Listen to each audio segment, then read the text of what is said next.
Երևանում հասարակական տրանսպորտի համար առանձնացված հատվածները կավելանան։ Քաղաքային իշխանությունը շուտով կսկսի մայրաքաղաքում երթևեկության մի շարք փոփոխություններ իրականացնել։ Նպատակը հանրային տրանսպորտի աշխատանքն ավելի արդյունավետ կազմակերպելն է։ Ավտոբուսային գիծը, որը ներդրված է մինչև Մաշտոցի փողոտ, այն պետք է ունենա շարունակություն մինչև Իսակովի փողոտ։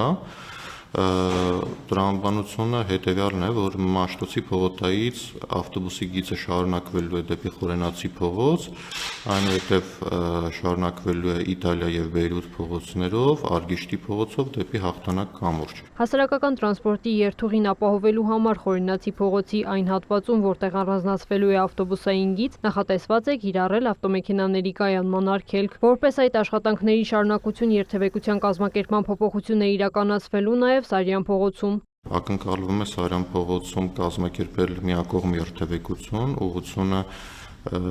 Լեոյից դեպի Բաղրամյան փողոտ, ինչպես նաև Թումանյան փողոցից Մոսկովյան փողոցի ընկած հատվածը մինչև Բաղրամյան փողոտ նույնպես ներդրվելու է որպես միակողմանի երթևեկություն։ Սարյան փողոցին որպես հակառակ ուղղություն կլինի Մաշտոցի պողոտան, որպեսզի Մաշտոցի պողոտայում եւս հոսքի անընդհատությունը հնարավոր լինի ապահովել, որոշ հատվածներում կայանման արգելքներ կսահմանվեն։ Երթևեկության կազմակերպման փոփոխություններ կիրականացվեն Սուրբ Գրիգոր Լուսավորիչ փողոցում, Մաշտոցի փողոտա խաչմերուկում կավելացվի